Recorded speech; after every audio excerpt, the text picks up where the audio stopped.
L'annonce de la juge Cécile Alphand ne se résume pas à une simple décision juridique.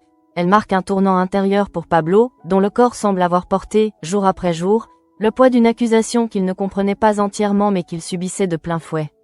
Assis face à elle, dans ce bureau où chaque mot prononcé engage un destin, il tente de garder une posture droite, presque digne, comme s'il refusait de montrer combien ces derniers jours l'ont ébranlé jusque dans ses certitudes les plus profondes.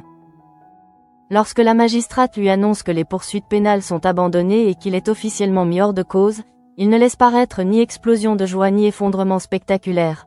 Au contraire, c'est un relâchement progressif, presque douloureux, qui traverse ses épaules, comme si son organisme acceptait enfin d'abandonner l'état d'alerte permanent dans lequel il s'était enfermé. À ses côtés, Claudine ne partage pas cette retenue. Pour elle, la décision de justice ne suffit pas à effacer la violence morale infligée à Pablo, ni les soupçons qui ont pesé sur lui avec une brutalité qu'elle juge inacceptable.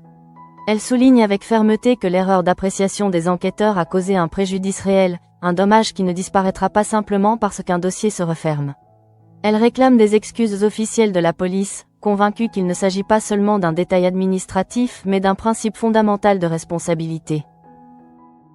Face à elle, Cécile Alphand conserve une froideur maîtrisée, rappelant que la justice se fonde sur des éléments objectifs et non sur des ressentis, et que l'instruction a suivi son cours selon les procédures en vigueur. L'échange demeure tendu, mais Pablo, épuisé par les confrontations successives, choisit le silence. Il comprend la colère de son avocate, pourtant il aspire avant tout à retrouver un semblant de normalité. Au commissariat, l'atmosphère est loin d'être triomphante. Aude examine une nouvelle fois les dossiers liés à Nova Matériel, dont le trafic de pièces détachées fonctionnait depuis 8 années avec une efficacité presque cynique. L'analyse des éléments révèle progressivement comment Martin Serrac détenait la clé du système et comment il avait exercé un chantage sur Janson pour s'associer à l'opération, sous la menace d'une dénonciation à la police. À mesure que les pièces du puzzle s'assemblent, une évidence dérangeante s'impose. Dans cette mécanique complexe de responsabilité, ils ont frôlé l'erreur judiciaire. L'idée d'avoir pu envoyer un innocent en prison ne peut être balayée d'un revers de main, même si les indices semblaient cohérents à l'époque. Thierry tente de défendre la méthode employée, arguant qu'ils ont travaillé à partir des informations disponibles et que chaque décision reposait sur des éléments concrets. Toutefois, Aude refuse de se réfugier derrière les procédures pour éviter l'autocritique. Elle considère qu'un service digne de ce nom doit être capable d'admettre ses failles et d'en tirer des leçons. Lorsque Thierry se permet une remarque déplacée, insinuant qu'il pensait qu'elle assurait comme meuf, la tension devient palpable. Aude perçoit dans cette phrase une tentative de minimisation qui ne correspond ni à la gravité de la situation ni au respect professionnel attendu. Elle décide alors de déplacer le brigadier Valois à l'accueil, un choix qui marque son autorité et souligne son refus de banaliser l'erreur. Dans un autre espace du commissariat, Janson s'efforce de redéfinir sa version des faits. Il affirme qu'il n'a jamais souhaité la mort de Martin Serrac et qu'il avait simplement demandé à Xavier de l'intimider afin de le faire taire. Son discours se veut cohérent, presque rassurant, comme s'il cherchait à réduire la portée morale de son implication. Pourtant, derrière cette construction narrative, subsiste une impression d'incomplétude. Les enquêteurs ressentent que la frontière entre intimidation et élimination peut devenir floue lorsque la pression s'intensifie, et que les intentions initiales ne suffisent pas à effacer les conséquences réelles d'un engrenage mal maîtrisé. À la ferme, le décor contraste fortement avec la rigidité institutionnelle du commissariat. Flore contemple les bâtiments et les terres avec un regard déterminé, consciente que la structure agricole traverse une période délicate. Ludo lui expose les chiffres sans détour. Pour permettre à l'exploitation de retrouver un équilibre financier, il manque environ 25 000 €, somme calculée en tenant compte des 3 000 € que Bilal est prêt à apporter. Plutôt que de reculer face à l'ampleur du défi, Flore propose de s'associer officiellement, d'injecter l'argent nécessaire et de travailler aux côtés d'Élodie et de Ludo. Sa proposition ne se limite pas à un soutien financier, elle traduit un désir d'engagement concret, une volonté de participer à un projet collectif qui dépasse ses propres hésitations. Ludo, surpris, ne peut s'empêcher de douter de la faisabilité d'une telle collaboration, sachant que Flore n'est pas particulièrement à l'aise avec les animaux ni avec les contraintes physiques du métier. Néanmoins, il perçoit chez elle une sincérité nouvelle, une envie d'inscrire sa vie dans quelque chose de stable et de tangible. Pour consolider son projet, Flore contacte Alain et Clémence et leur propose un dîner, au cours duquel elle expose avec précision son intention d'investir dans la ferme. Clémence accueille l'idée avec bienveillance, estimant qu'il est bénéfique pour Flore de s'ouvrir à une expérience différente, tandis que la question du financement demeure au centre des discussions. Pendant ce temps, à la sortie de Elle Cosmétique, Elodie attend Léo dans un état de tension palpable. Elle souhaite mettre fin aux mensonges qui les entourent et lui demande de se dénoncer afin qu'il puisse bénéficier de l'assurance. Son raisonnement repose sur une logique pragmatique, reconnaître la faute pour éviter une spirale plus dangereuse. Léo, cependant, rejette catégoriquement cette solution et laisse apparaître une menace qui dépasse le simple désaccord financier. En promettant de lui faire vivre un enfer, il révèle une agressivité latente qui transforme leur relation en terrain de confrontation personnelle. Elodie comprend alors que la situation ne se résoudra pas par un compromis rapide, mais qu'elle devra affronter une hostilité durable. Sur la plage, loin des bureaux et des conflits économiques, un moment de répit s'installe entre Baker et Pablo. Ils partagent une glace face à la mer, dans une atmosphère apaisée par le bruit régulier des vagues. Pablo exprime sa reconnaissance envers celui qui l'a sorti de la mer et, symboliquement, de la noyade judiciaire dans laquelle il se trouvait. Cette gratitude ne prend pas la forme d'un discours grandiloquent, mais d'un regard chargé de respect. En plaisantant sur l'idée de devenir policier un jour, il introduit une légèreté inattendue dans leur échange. Baker, dont le sourire se fait rare, laisse transparaître une forme de fierté discrète, comme si ce jeune homme représentait la preuve que certaines batailles valent d'être menées. Non loin de là, sur une terrasse baignée de lumière, Hugo et Caroline partagent une verveine citronnée dans un climat de confiance fragile mais réel. Caroline confie qu'elle ne pensait pas être capable d'affronter Janson avec une telle détermination, reconnaissant la force qu'elle a découverte en elle-même. Hugo l'écoute attentivement, lui serre la main et lui parle de reconstruction, de la possibilité de se réinventer après les épreuves. À l'intérieur, Sabine sort de la douche et aperçoit leur proximité. Le tableau qu'elle découvre, loin d'être anodin, fait naître en elle une émotion qu'elle peine à identifier immédiatement. Ce n'est pas une colère ouverte, mais une jalousie diffuse, une inquiétude sourde face à un lien qui semble se renforcer sous ses yeux. Ainsi, tandis que Pablo retrouve la liberté et que Baker partage avec lui un instant de complicité sincère, d'autres tensions émergent, plus discrètes mais tout aussi déterminantes. L'épisode ne se contente pas de clore une accusation. Il ouvre des perspectives inattendues, où les alliances se redessinent et où les fragilités individuelles deviennent le moteur d'un avenir encore incertain. Si la décision de la juge a officiellement lavé Pablo de tout soupçon, elle ne suffit pas à effacer les traces laissées par ces jours d'accusation, car la réputation d'un jeune homme ne se restaure pas avec la même rapidité qu'un dossier judiciaire que l'on referme. En quittant le tribunal aux côtés de Claudine, il sent les regards peser différemment sur lui. Certains sont compatissants, d'autres gênés, d'autres encore simplement curieux. Il comprend alors que la vérité légale ne coïncide pas toujours avec la perception publique, et que la reconstruction passera aussi par la manière dont il choisira de se tenir face aux autres. Claudine, fidèle à elle-même, ne décolère pas. Elle insiste sur le fait que la police a agi avec précipitation et que l'emballement autour de l'affaire a contribué à enfermer Pablo dans une image qui ne lui appartenait pas. Elle évoque l'idée d'une action pour préjudice moral, non par goût du conflit, mais parce qu'elle considère que certaines erreurs méritent d'être reconnues publiquement. Pablo, de son côté, ne manifeste ni désir de revanche ni volonté d'exposer davantage l'affaire. Il aspire surtout à retrouver une existence ordinaire, loin des soupçons et des interrogatoires. Au commissariat, la tension ne s'est pas dissipée. Aude poursuit l'analyse minutieuse des éléments liés à Nova Matériel, consciente que l'affaire dépasse le simple cas de Pablo. Les ramifications financières, les complicités silencieuses et les menaces implicites révèlent un système installé depuis des années. Martin Serrac, en faisant chanter Janson pour obtenir sa part du trafic, a déclenché une dynamique qui a fini par lui échapper. Plus les faits émergent, plus l'enquête dessine une chaîne de responsabilité où chacun tente désormais de réduire son implication. Thierry, malgré son expérience, semble affecté par la tournure des événements. Il ne conteste pas que Pablo ait été mis hors de cause, mais il peine à admettre que l'enquête ait pu s'orienter trop rapidement vers lui. Cette hésitation entre fierté professionnelle et remise en question crée une distance nouvelle entre lui et Aude. Celle-ci, en repositionnant le brigadier Valois à l'accueil, affirme non seulement son autorité mais aussi sa volonté de redéfinir certaines pratiques internes. Elle sait que la crédibilité d'un service se construit autant dans la reconnaissance de ses erreurs que dans la résolution des affaires. Dans la salle d'interrogatoire, Janson continue de défendre sa version avec une constance presque méthodique. Il répète qu'il n'a jamais voulu la mort de Martin Serrac et qu'il s'est contenté de solliciter une intimidation destinée à faire taire un maître chanteur. Pourtant, cette ligne de défense laisse transparaître une contradiction implicite. faire pression sur un homme impliqué dans un trafic de grande ampleur comporte toujours un risque de débordement. Les enquêteurs perçoivent que l'écart entre l'intention affichée et la réalité des conséquences ne peut être balayé par une simple déclaration.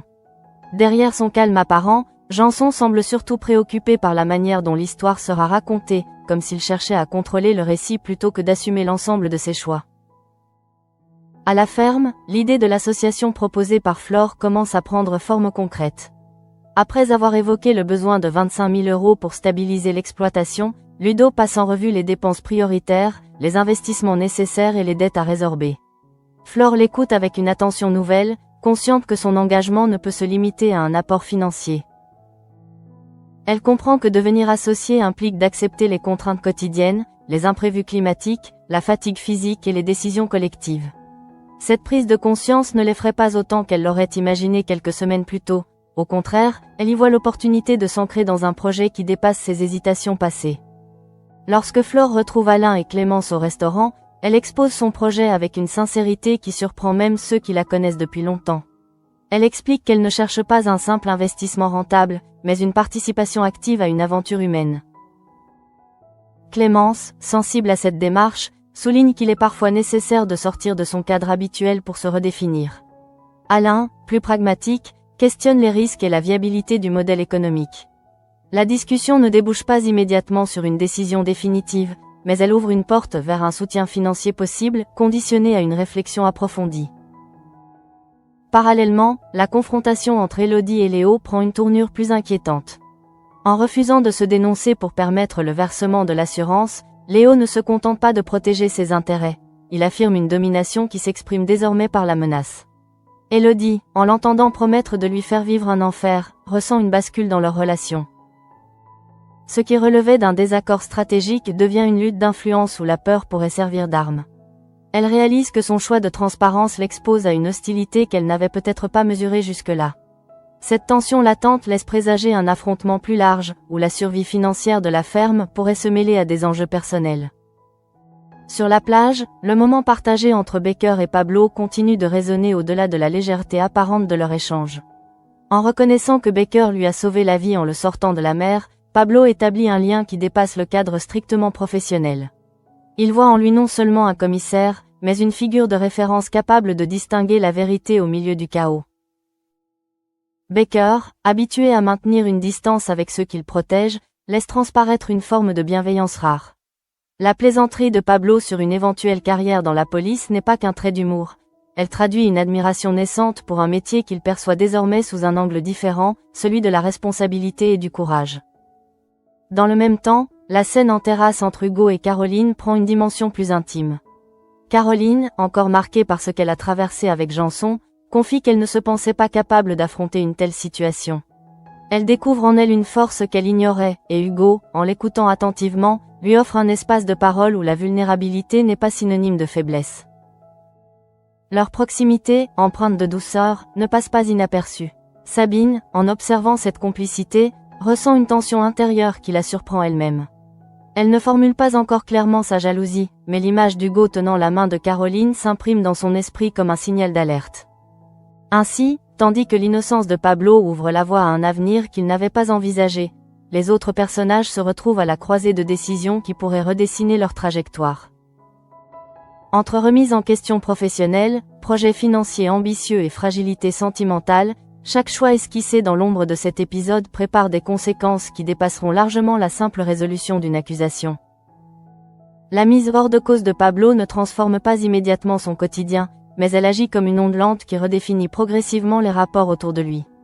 En reprenant le chemin de la ville sans la menace d'une condamnation suspendue au-dessus de la tête, il réalise que la liberté retrouvée s'accompagne d'une responsabilité nouvelle, celle de décider qui il veut devenir après avoir frôlé l'abîme.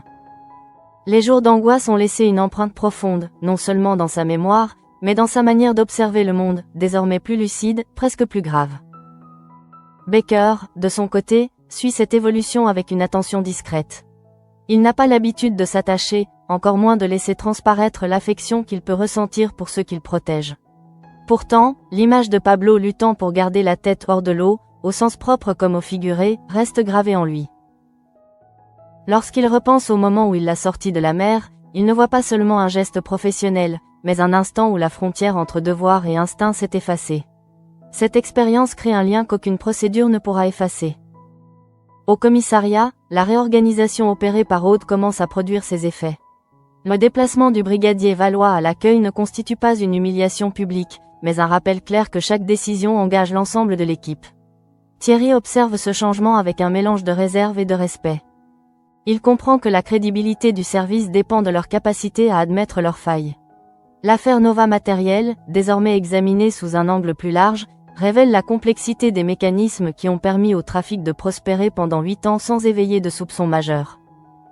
Les interrogatoires successifs mettent en lumière les zones d'ombre laissées par Janson.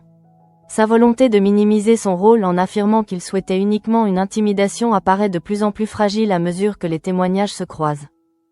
Les enquêteurs savent que dans ce type d'engrenage, les intentions initiales se diluent dans les conséquences imprévues. Même s'il persiste dans sa version, Janson ne peut ignorer que l'ombre du doute l'accompagnera désormais, comme une trace indélébile de son implication.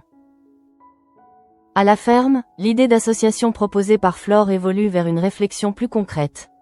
Elle passe du temps sur le terrain, observe les routines quotidiennes, questionne Ludo sur les cycles de production et les contraintes saisonnières. Ce contact direct avec la réalité du travail agricole la confronte à ses propres limites, mais au lieu de la décourager, il renforce sa détermination. Elle comprend que son apport financier ne suffira pas. Elle devra prouver sa capacité à s'investir physiquement et émotionnellement dans un projet collectif. Élodie, bien qu'absorbée par les tensions avec Léo, perçoit également les enjeux de cette association. Elle sait que l'injection des 25 000 € pourrait offrir un répit à l'exploitation, mais elle redoute que les conflits personnels ne contaminent l'équilibre fragile de la structure.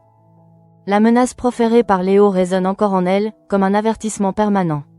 Elle tente de maintenir une façade de calme, mais la perspective d'un affrontement plus dur la pousse à envisager des mesures de protection, consciente que les paroles peuvent parfois précéder des actes.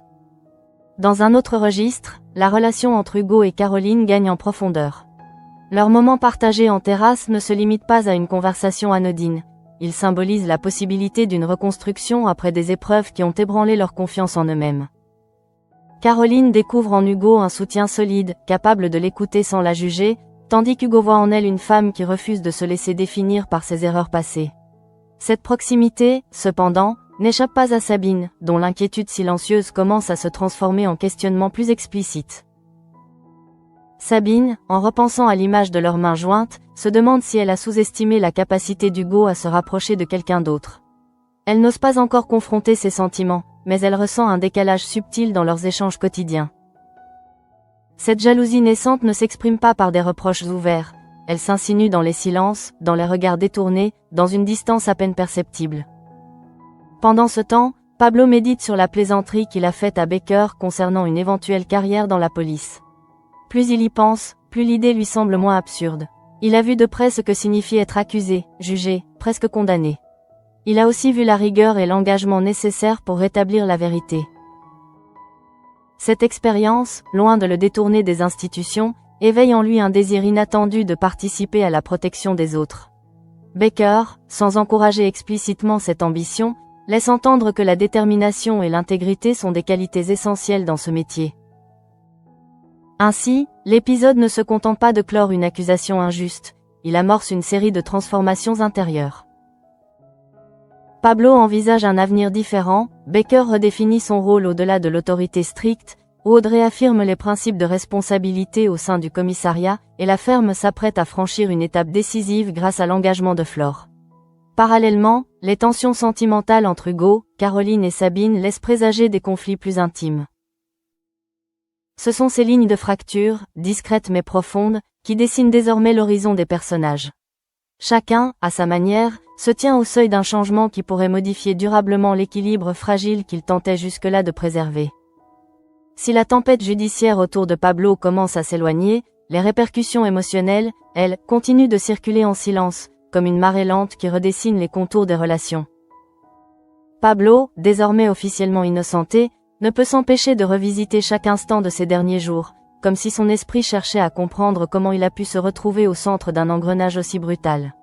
L'idée d'avoir été à 2 doigts de perdre sa liberté le hante encore, non pas comme une peur immédiate, mais comme une cicatrice intérieure qui le rend plus attentif à la fragilité de toute existence. Baker observe cette évolution avec une distance mesurée. Il n'intervient pas directement dans les choix de Pablo, mais il perçoit la maturité nouvelle qui émerge chez lui. Le moment partagé sur la plage, cette glace dégustée face à la mer, n'était pas qu'un instant de détente. Il symbolisait une transition, un passage de témoin invisible entre un homme d'expérience et un jeune qui a frôlé l'injustice. Baker, habitué aux dossiers et aux procédures, sait combien ces instants humains comptent davantage que les victoires administratives. Il sent que Pablo ne ressortira pas indemne de cette épreuve, mais qu'il en tirera une force différente.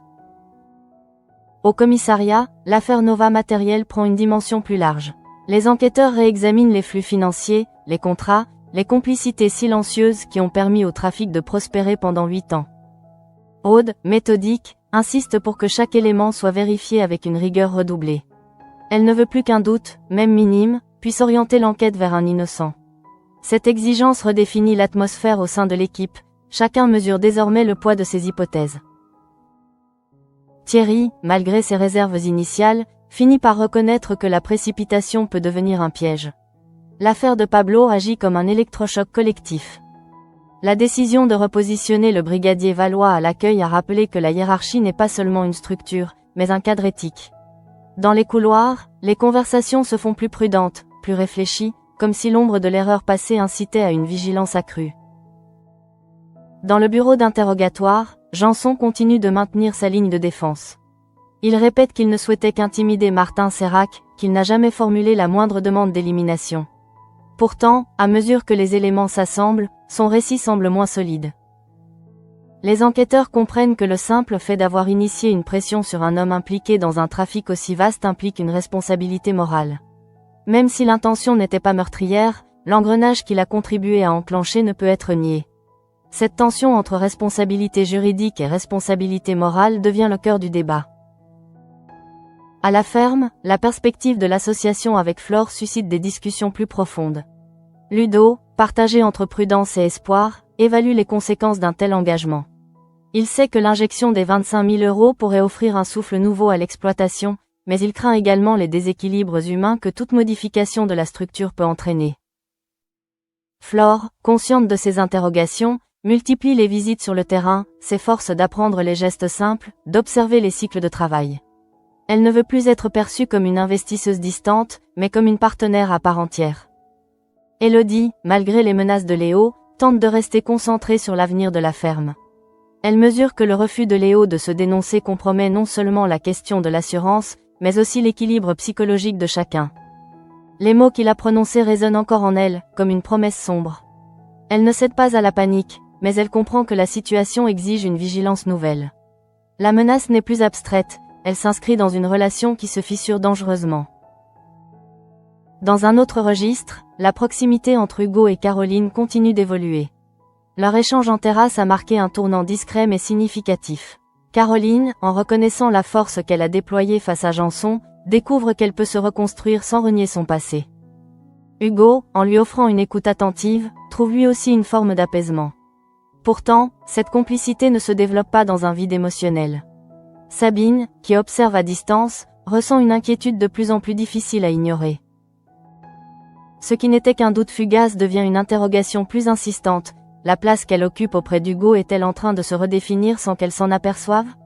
Elle n'accuse pas, elle n'interroge pas frontalement, mais ses silences se chargent d'un poids nouveau. Elle commence à analyser chaque geste, chaque sourire échangé entre Hugo et Caroline, cherchant des indices qui confirmeraient ou dissiperaient son malaise.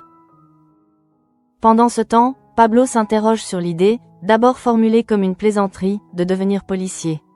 Ce qui semblait une remarque légère prend une dimension plus sérieuse. Il repense au regard des enquêteurs, aux questions insistantes, à la sensation d'être jugé avant même d'avoir pu s'expliquer. Il se demande si, en intégrant un jour cette institution, il pourrait contribuer à éviter que d'autres vivent la même expérience. Cette réflexion ne se transforme pas encore en décision, mais elle s'installe durablement dans son esprit. Baker, sans l'encourager ouvertement, laisse entendre que la vocation ne naît pas toujours d'une ambition ancienne, mais parfois d'une épreuve traversée. Il sait que l'autorité ne se construit pas seulement par la force, mais par la compréhension des failles humaines. En observant Pablo, il voit peut-être le potentiel d'un jeune homme qui a appris trop tôt combien la justice peut être fragile. Ainsi, les lignes narratives se croisent et se densifient. L'innocence reconnue de Pablo ouvre un horizon inattendu, mais elle met aussi en lumière les responsabilités des uns et des autres. À la ferme, un projet d'association pourrait redéfinir l'équilibre financier et humain. Au commissariat, l'erreur évitée de justesse impose une introspection collective. Et sur le plan sentimental, des rapprochements et des jalousies silencieuses esquissent des tensions futures. L'épisode avance sans éclat spectaculaire, mais avec cette intensité sourde qui caractérise les moments charnières, ceux où les décisions prises aujourd'hui préparent les bouleversements de demain. L'onde de choc provoquée par la mise hors de cause de Pablo continue de se diffuser dans des cercles de plus en plus larges, touchant non seulement ceux qui ont directement participé à l'enquête, mais également ceux qui gravitent autour de lui et qui, sans toujours l'admettre, ont douté à un moment ou à un autre. Pablo lui-même ressent ce déplacement subtil des regards. Là où il percevait auparavant suspicion ou gêne, il distingue désormais une forme de curiosité mêlée de respect, comme si le fait d'avoir traversé l'épreuve lui conférait une maturité nouvelle. Il passe davantage de temps à réfléchir à ce qu'il a ressenti lorsque la menace de la prison planait sur lui. L'idée de perdre sa liberté ne l'a pas seulement effrayé, elle l'a confronté à la valeur de chaque relation, de chaque projet inachevé. Il réalise que les choix qu'il fera désormais ne pourront plus être dictés par l'insouciance. Cette prise de conscience le rapproche encore davantage de Baker, dont la présence discrète agit comme un point d'ancrage. Baker, fidèle à son tempérament, ne dramatise rien. Pourtant, il observe attentivement les réactions de Pablo, attentif à la manière dont il digère l'événement. Il sait que l'après-crise est parfois plus déterminant que la crise elle-même.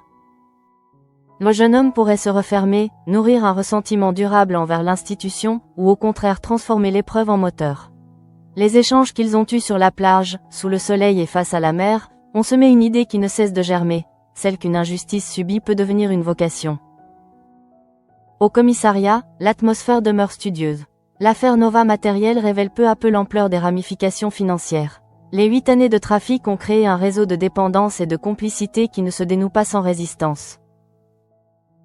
Aude insiste pour que chaque piste soit explorée avec minutie, consciente que la moindre approximation pourrait entacher à nouveau la crédibilité du service. L'erreur évitée de justesse dans le cas de Pablo agit comme un rappel permanent de la fragilité de l'équilibre entre intuition et preuve. Thierry, plus réservé qu'à l'accoutumée, participe à cette remise en question collective. Il ne renie pas son engagement, mais il admet intérieurement que l'enthousiasme de résoudre une affaire peut parfois brouiller le discernement. Les échanges avec Aude deviennent plus constructifs, moins marqués par l'ego. Le repositionnement du brigadier Valois à l'accueil a servi de signal fort. La hiérarchie n'est pas qu'une formalité, elle incarne une responsabilité. Dans le même temps, Janson continue de défendre sa version des faits avec une constance presque obstinée. Il maintient qu'il ne souhaitait qu'intimider Martin Serrac, que jamais il n'a formulé la moindre intention d'élimination. Pourtant, l'accumulation des éléments laisse apparaître un paradoxe. Solliciter une intimidation dans un contexte déjà explosif revient à accepter le risque d'un dérapage. Les enquêteurs perçoivent que la frontière entre l'intention et la conséquence n'est jamais totalement étanche. Même s'il évite pour l'instant l'aveu, l'ombre de la responsabilité morale s'étend sur lui. À la ferme, les discussions autour de l'association avec Flore prennent une tournure plus concrète. Ludo dresse un bilan précis des investissements nécessaires pour stabiliser l'exploitation, tandis qu'Elodie examine les implications juridiques et administratives d'un tel changement de structure. Flore, de son côté, s'implique davantage dans le quotidien, cherchant à comprendre les rythmes de travail, les contraintes saisonnières, les imprévus qui rythment la vie agricole. Elle ne veut pas apparaître comme une simple injectrice de capitaux, mais comme une partenaire engagée. Cette détermination n'efface pas les doutes de Ludo. Il craint que l'arrivée d'une nouvelle associée ne modifie l'équilibre fragile qu'ils ont réussi à maintenir malgré les difficultés. Toutefois, il ne peut ignorer que l'apport financier de 25 000 € représente une opportunité réelle de redressement. Bilal, prêt à contribuer à hauteur de 3 000 €, observe ces évolutions avec un mélange d'espoir et d'appréhension, conscient que chaque décision aura des répercussions sur l'ensemble du groupe. En parallèle, la menace proférée par Léo continue de peser sur Elodie. Les mots qu'il a prononcés ne s'effacent pas facilement, car ils traduisent une intention de nuire qui dépasse la simple colère. Elodie, bien qu'elle tente de rester rationnelle, sent que la situation peut dégénérer si aucune limite n'est posée. Elle commence à envisager des solutions pour se protéger, comprenant que la stabilité de la ferme dépend aussi de sa capacité à affronter ce conflit sans céder à la peur. Sur le plan sentimental, la proximité entre Hugo et Caroline suscite une tension de plus en plus perceptible. Leur complicité, née d'une épreuve partagée, évolue vers une relation où la confiance et l'écoute occupent une place centrale. Caroline se sent comprise, soutenue, et Hugo trouve dans cette connexion une forme d'apaisement. Sabine, cependant, ne parvient plus à ignorer le malaise qui l'envahit lorsqu'elle les voit ensemble. Elle tente de rationaliser ses émotions, de se convaincre qu'il ne s'agit que d'un soutien amical, mais son regard trahit une inquiétude grandissante. Pablo, quant à lui, poursuit sa réflexion intérieure. L'idée d'intégrer un jour la police ne relève plus du simple trait d'humour.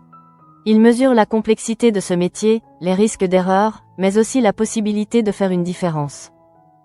L'expérience qu'il a vécue lui confère une perspective unique, celle de quelqu'un qui connaît la vulnérabilité d'être accusé à tort. Cette conscience pourrait devenir un atout précieux s'il choisissait d'emprunter cette voie. Baker, en observant cette évolution, se montre prudent. Il sait que la vocation ne peut être imposée ni encouragée à la légère. Toutefois, il perçoit chez Pablo une maturité qui dépasse son âge. Il voit en lui non seulement un jeune homme sauvé d'une injustice, mais peut-être un futur collègue capable de comprendre la dimension humaine des dossiers. Ainsi, l'épisode avance vers un point d'équilibre précaire. Les erreurs passées imposent une vigilance nouvelle au commissariat, la ferme s'apprête à redéfinir son avenir économique, et les liens affectifs se recomposent sous l'effet de jalousies silencieuses et de rapprochements inattendus. Chacun se trouve à un carrefour où les décisions prises aujourd'hui dessineront les contours des épreuves à venir. À mesure que les heures passent, les conséquences invisibles des décisions prises s'installent dans les esprits avec une intensité que personne ne peut ignorer. Pour Pablo, l'innocence officiellement reconnue n'est pas une fin en soi, mais le début d'un questionnement plus vaste sur la direction qu'il souhaite donner à sa vie. Il ressent encore le poids des jours passés à se défendre, à chercher dans les regards des autres une trace de confiance ou, au contraire, un soupçon persistant. Cette expérience l'a contraint à grandir plus vite qu'il ne l'aurait imaginé, et il mesure désormais la fragilité des certitudes. Baker, fidèle à sa nature, ne cherche pas à dramatiser cette transition. Pourtant, il accorde une attention particulière aux réactions de Pablo, conscient que l'après-crise est souvent plus déterminant que l'épreuve elle-même. Leur échange sur la plage, apparemment léger, a ouvert une brèche dans laquelle s'est engouffrée une réflexion inattendue. Pablo ne se contente plus d'envisager l'avenir comme une suite d'opportunités hasardeuses. Il se demande désormais comment transformer l'injustice subie en force constructive. Baker perçoit cette évolution avec une forme de satisfaction contenue, car il sait qu'une vocation peut naître d'une épreuve, à condition d'être accompagnée avec discernement. Au commissariat, l'affaire Nova Matériel continue de révéler ses ramifications. Les flux financiers, les partenariats occultes et les pressions exercées sur Martin Sérac dessinent un tableau complexe où la responsabilité se diffuse entre plusieurs acteurs. Aude maintient une rigueur méthodologique exemplaire, refusant toute précipitation. Elle veut que chaque élément soit examiné avec la précision nécessaire pour éviter toute nouvelle erreur. La mise hors de cause de Pablo agit comme un rappel constant que la justice ne peut se satisfaire d'approximations. Thierry, plus introspectif qu'à l'accoutumée, participe activement à cette dynamique de remise en question. L'expérience récente l'a confronté à la possibilité de s'être trompé, et cette perspective l'oblige à repenser certains automatismes professionnels. Les échanges avec Aude deviennent plus équilibrés, moins teintés d'orgueil. Le repositionnement du brigadier Valois à l'accueil, loin d'être un simple ajustement administratif, a instauré un climat de responsabilité partagée. Dans la salle d'interrogatoire, Janson continue de défendre son récit. Il persiste à affirmer qu'il n'a jamais envisagé l'élimination de Martin Sérac et qu'il souhaitait seulement une intimidation destinée à le dissuader. Toutefois, plus les enquêteurs confrontent ces déclarations aux éléments collectés, plus les incohérences apparaissent. La frontière entre une menace calculée et une dérive incontrôlée se révèle poreuse. Même si Janson évite pour l'instant l'aveu formel, l'idée qu'il a déclenché un engrenage dont il ne maîtrisait pas les conséquences s'impose avec une évidence croissante. À la ferme, la perspective d'une association avec Flore franchit une nouvelle étape. Après avoir exposé son projet à Alain et Clémence, elle attend leur réponse avec une impatience contenue. Elle sait que l'apport de 25 000 € pourrait stabiliser la structure et offrir une marge de manœuvre indispensable. Toutefois, elle comprend aussi que l'argent ne résoudra pas les tensions humaines. Ludo, en évaluant les implications pratiques de cette collaboration, oscille entre espoir et prudence. Il redoute que l'arrivée d'une nouvelle associée ne bouleverse un équilibre déjà fragile, mais il reconnaît que le projet pourrait donner à la ferme une chance réelle de redressement. Élodie, confrontée aux menaces de Léo, adopte une posture plus déterminée. Elle refuse de céder à l'intimidation et commence à envisager des mesures concrètes pour se protéger. Les paroles prononcées par Léo ne peuvent être ignorées, car elles traduisent une hostilité qui dépasse le simple désaccord financier. Élodie mesure que la stabilité de la ferme dépend aussi de sa capacité à affronter ce conflit avec lucidité. Elle échange avec Ludo sur les stratégies possibles, consciente que la situation pourrait rapidement se compliquer. Sur le plan affectif, la relation entre Hugo et Caroline gagne en profondeur. Leur complicité, née d'une épreuve partagée, s'enrichit d'une confiance mutuelle. Caroline, en se confiant à Hugo, découvre qu'elle peut reconstruire son identité au-delà des erreurs passées. Hugo, de son côté, trouve dans cette proximité une forme d'équilibre émotionnel. Pourtant, cette évolution ne se déroule pas sans conséquences.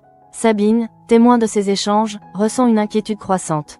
Elle tente de rationaliser ses sentiments, de se convaincre qu'il ne s'agit que d'une amitié sincère, mais son malaise persiste.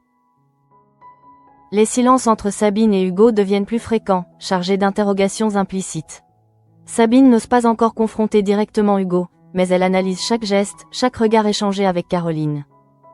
Cette jalousie latente pourrait, à terme, fissurer une relation qu'elle croyait stable.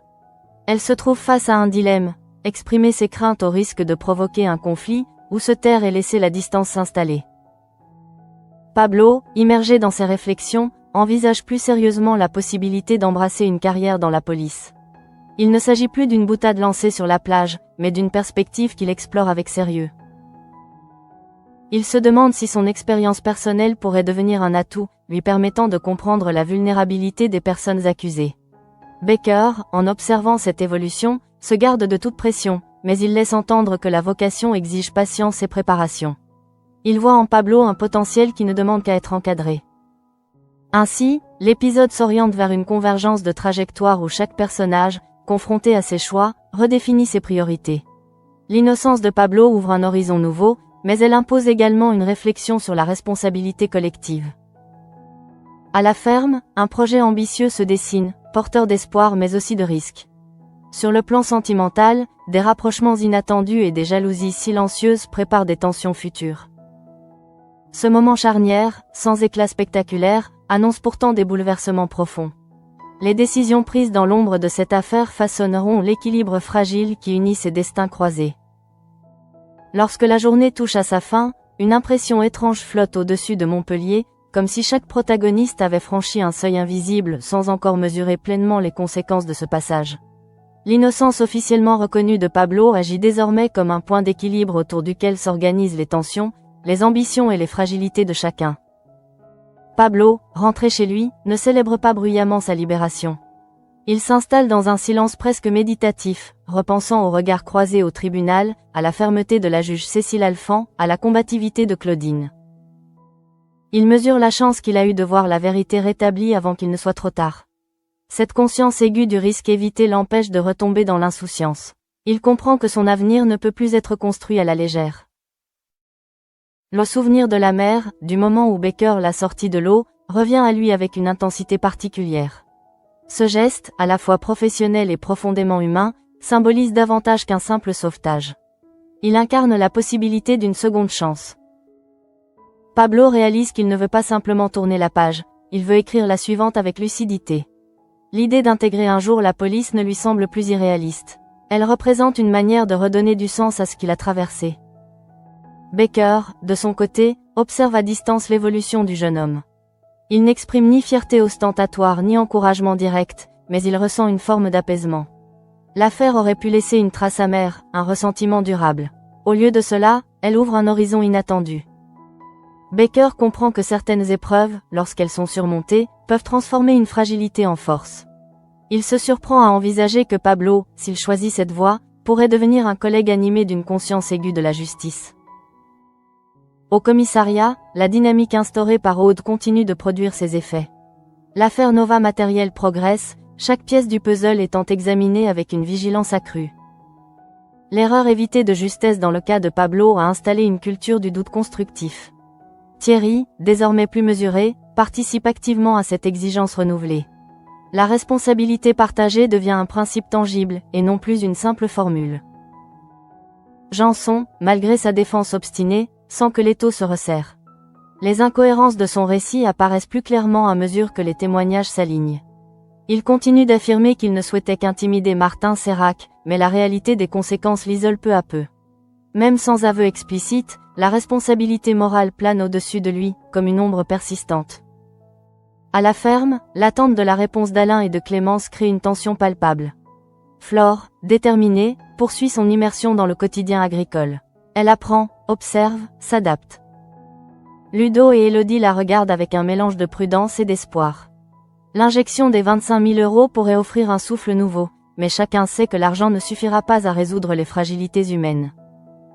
Élodie, marquée par les menaces de Léo, adopte une posture plus stratégique. Elle refuse de céder à la peur et envisage des solutions pour sécuriser la ferme et se protéger. La promesse d'un enfer n'est pas prise à la légère. Elle comprend que le conflit pourrait prendre une tournure plus grave si aucune limite n'est posée.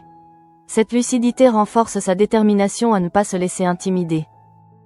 Sur le plan affectif, la tension entre Hugo, Caroline et Sabine s'intensifie en silence. Hugo et Caroline, liés par une épreuve commune, développent une complicité sincère. Sabine, témoin de cette proximité, ressent une jalousie qu'elle peine à exprimer. Les silences deviennent plus lourds, les regards plus interrogateurs. Rien n'explose encore, mais la fissure est visible. Ainsi, l'épisode s'achève sur une promesse d'avenir multiple. Pablo se tient à l'aube d'un choix déterminant. Baker découvre une complicité inattendue qui redonne sens à son engagement. La ferme pourrait connaître un renouveau grâce à l'audace de Flore. Et sur le plan sentimental, les équilibres vacillent, annonçant des confrontations à venir. Loin d'être un simple épisode de transition, cette étape marque une recomposition profonde des alliances et des aspirations. La justice a corrigé une erreur, mais elle a aussi ouvert des chemins imprévus. À présent, chacun doit décider s'il transforme l'épreuve en tremplin ou en cicatrice.